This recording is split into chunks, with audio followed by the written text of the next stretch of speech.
Okay, hello. So I am working in Airbus on research project on virtual assistant, principally on the cockpit. But the content of my presentation will not be about artificial intelligence. I will not describe how we use neural networks or other technologies to implement the virtual assistant, but we are taking a user perspective. And the case that I am making in this presentation is that the fact that you are using natural language in virtual assistant is creating an expectation from the user for natural interaction. It has been already mentioned in the last presentation of this morning. And the key characteristic of natural interaction is the cognitive dimension. Cognition of agents, of interacting agents, play a role in their interaction, and that is what we have to understand and to implement in virtual assistant if we want them to be really naturally interactive with human beings. So our activity on virtual assistant consists mainly in testing technologies to see what they could bring to our specific domain of application in several areas. Can be for cockpit, can be for maintenance, can be for manufacturing. So our ambition, again, is not to develop technology, is to be wise users and integrators of those technology in the wider system if they can help the wider system. So considering cockpit, we put special care on the quality of human action and decision in the cockpit, of course. Also very important is the cognitive workload of the pilot. Very often when there is a crisis to manage, the pilot is overloaded, and we would like him to be able to dedicate his scarce cognitive resources to what really matters. And here we think that virtual assistant can play a role. Another thing which is especially important in the cockpit is the role assignment between human and machine. What can the human reliably expect from the machine? So this is just a small example to show a bit the dream that we have about the virtual assistant. So the pilot said the windshield is cracked. Virtual assistant, is the crack internal or external? Pilot, it's internal. Assistant, maximum flight level is now 230. Here is the QRH procedure. So it shows a particular procedure to the pilot. By executing the procedure, the pilot decides to divert. So we have to divert, and then the assistant proposes a first diversion airport, which is a bit surprising for the pilot because he expected to see another proposition, and then it asks, why not Clermont-Ferrand? And the virtual assistant gives the explanation, the justification of the previous recommendation, right? Because the repair cannot be done today in Clermont-Ferrand. So that's just a small example to illustrate a bit the dream we have about the virtual assistant and what can be the difficulties relative to human-machine interaction. So what is remarkable in this example is that the virtual assistant is not making something outstanding. It is not making a super calculation, giving a decision that a human could not have taken. It is just gathering information from diverse sources and provided the right information at the right time to answer expectations from the pilot. So to do that, the exchange is based on taking into account the context, the full context. It includes the operational context, what are we doing here or now, and it includes the cognitive context. What are the expectations of the pilot given the current operational context? So in this small example, the assistant is perfectly relevant. It gives just the information needed when it is needed. So, and this is possible only through natural interaction, in particular through language. So we have started to understand a bit more what would be the characteristic of such natural interaction through natural language. And we have seen in other presentations this morning that human sciences can be of help when it is about understanding when we are targeting to do. We have had examples on psychology this morning, example of neurosciences this afternoon. And the main sources of what I am presenting is psychology of mind and psychology of language. And to summarize what is about cognitive interaction, we can use something which is similar to the ISO layer model for communication between networks. By talking or by interacting verbally with somebody, we are making several things at the same time at several layers. So indeed, we are producing sound, which is equivalent to the physical layer of the communication model. Those sounds are forming correct sentences on a well-known language, that is the linguistic layer. And by making these linguistic acts, we are transferring meaning to the other person, that is the semantic layer.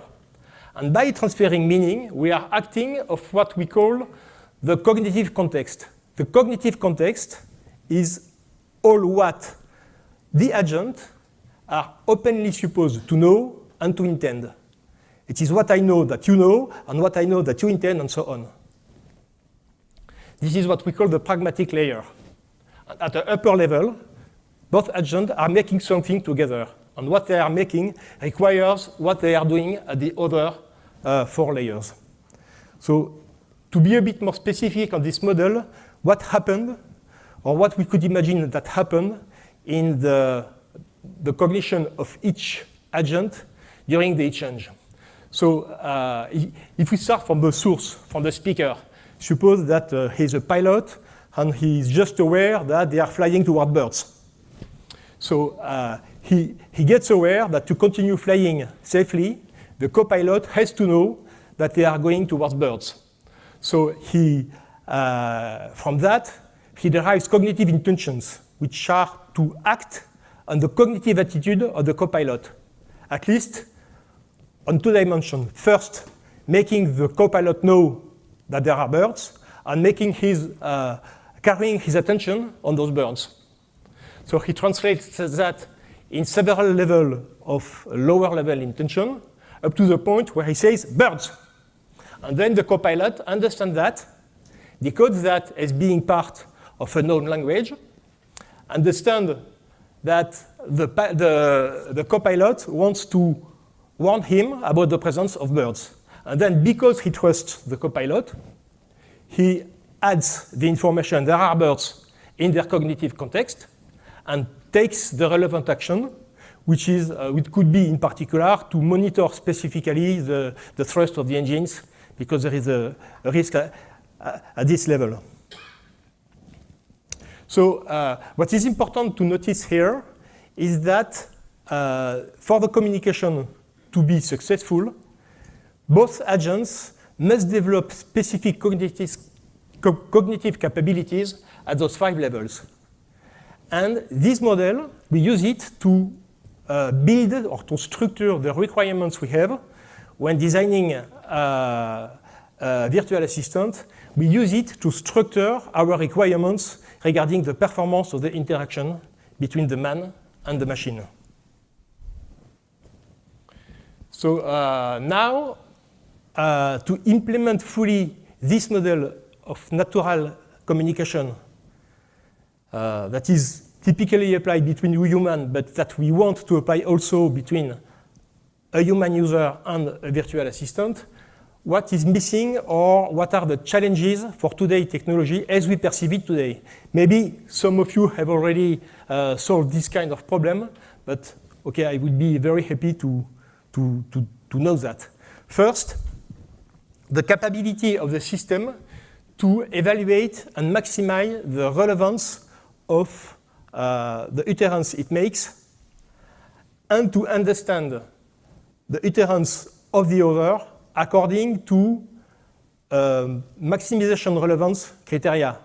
I mean, when a sentence is ambiguous or logically not complete, we complete it automatically by making the assumption that the speaker wants to be as relevant as possible? Well, for all those cases, I have given some examples which are extracted from the real life. So either conversation in the cockpit or parts of documents, written documents, that we have to extract the knowledge from in order to help the people. So to be maximally relevant, we must have the capability to monitor, to recognize the cognitive state of the agent. So we have talked several times during this day about intent recognition. It's true, but we have to be able to recognize intention at each level of the model. And we have also to recognize what are the assumptions of the pilot and where the pilot is carrying his attention on. We must be able to interpret sentences in context. And we all know that there are several phrases or constructs that are today challenging for natural language understanding.